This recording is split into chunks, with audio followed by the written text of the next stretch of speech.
Are we witnessing the most audacious bullpen power play in recent baseball history? Or is this just another smokescreen in the high-stakes game of free agency chess? The baseball world just got flipped on its head, folks, with Devin Williams choosing the bright lights of Queens over Chavez Ravine. The Los Angeles Dodgers find themselves in an unexpected position. And it might just lead to the most shocking closer acquisition we've seen in years.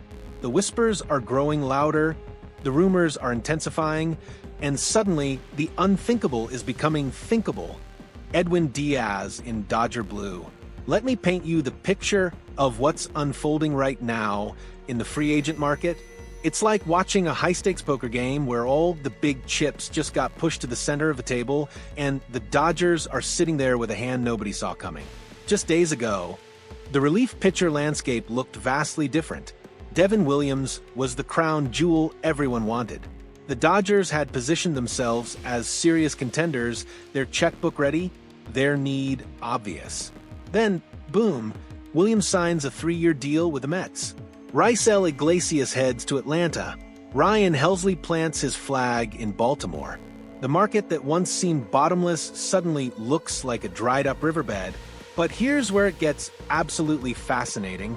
Sometimes scarcity breeds opportunity, and sometimes losing out on your first choice leads you to something even better. The Dodgers' bullpen in 2025 wasn't just inconsistent. It was a roller coaster that made Six Flags look tame. The Tanner Scott experiment? Let's just say it didn't exactly write the fairy tale ending the front office envisioned when they handed him that substantial contract.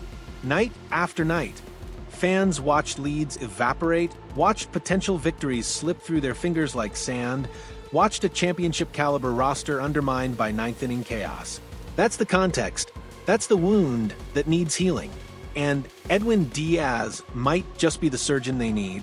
Let's talk about what Edwin Diaz brings to the table, because this isn't just any reliever we're discussing. Since joining the Mets in 2019, Diaz has been nothing short of electric. 116 saves, a fastball that routinely touches triple digits, and a slider that makes professional hitters look like they're swinging pool noodles. When he's on, he's not just good. He's utterly dominant, the kind of closer who doesn't just save games but demoralizes opposing lineups. And this is the billion-dollar, but Diaz will turn 32 in March. In baseball years, especially for a power pitcher who relies on velocity and sharp-breaking stuff, that's entering the danger zone. This contract, whatever it ends up being, will likely be his last major payday. He knows it. His agent knows it. And you better believe every front office in baseball knows it.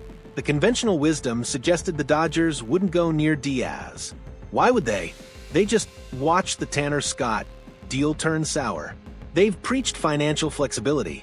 They've talked about building sustainable success, not chasing quick fixes with aging veterans at premium prices. Except here's what makes this situation so deliciously complex. The Dodgers don't do conventional. They don't follow the script. They rewrite it.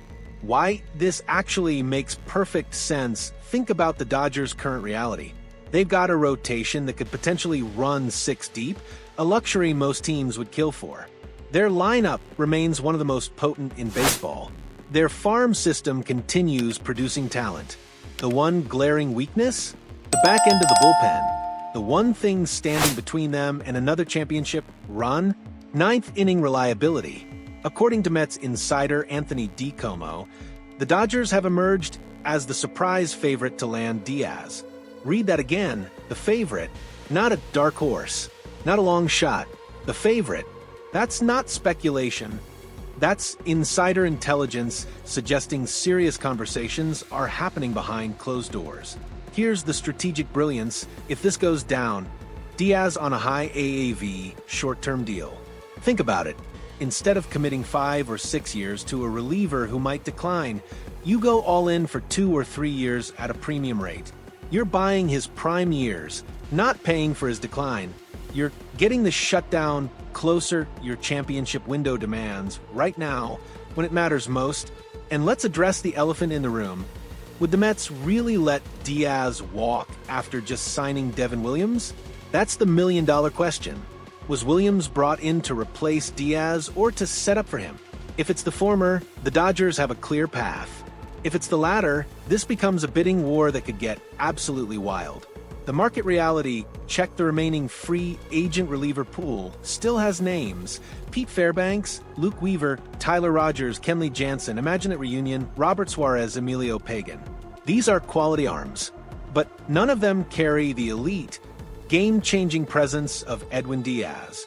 None of them strike fear into opposing managers quite like Diaz does when he comes jogging in from the bullpen with Narco blasting through the speakers. The Dodgers have always operated with a simple philosophy. If you're going to spend on difference makers. Diaz is a difference maker.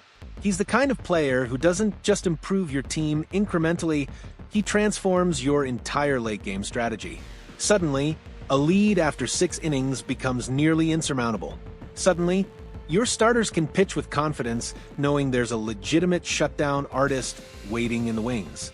The financial chess match, let's talk dollars and cents, because that's ultimately what this comes down to. Diaz is going to command serious money. We're talking potentially $15 to $20 million annually, maybe more depending on how desperate teams get, for a reliever. For 60 to 70 innings a year.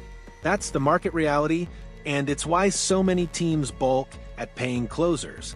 But the Dodgers have never been afraid of market realities. They've redefined them. They've shown repeatedly that they're willing to pay premium prices for premium talent when it fits their championship timeline. And right now, their championship timeline is now.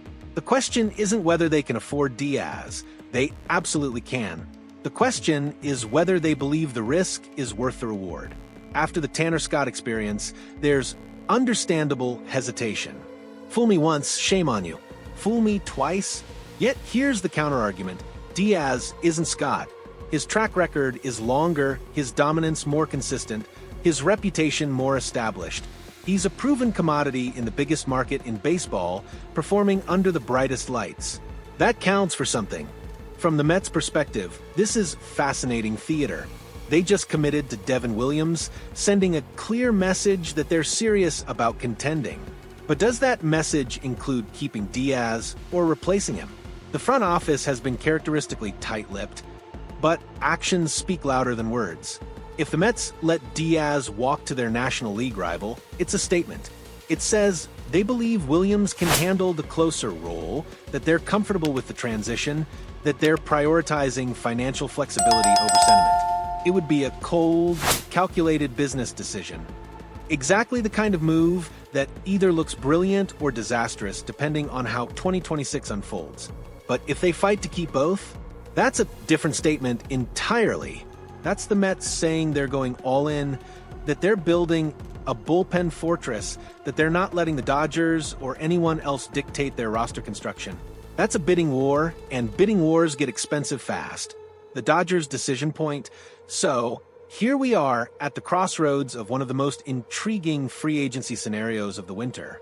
The Dodgers need bullpen help. That's not debatable. The question is how they get it and at what cost. Do they pivot to the secondary market, cobble together a bullpen from the remaining pieces, hope that internal development and smart acquisitions create a functional unit? That's the safe play, the conservative approach, the path that protects against another expensive mistake. Or do they go bold? Do they look at their championship window, at their roster construction, at the gaping hole in the 9th inning, and decide that Edwin Diaz, despite the age, despite the cost, despite the risk, is worth it? Do they make the statement that they're not just trying to compete, but trying to dominate? The front office has already indicated they're open to keeping a 6-man rotation, showing flexibility in their thinking. That same flexibility could extend to the bullpen strategy. If you've got the resources, if you've got the need, if you've got the opportunity, why not strike?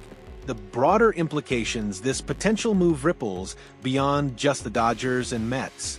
If LA lands Diaz, it sends shockwaves through the National League.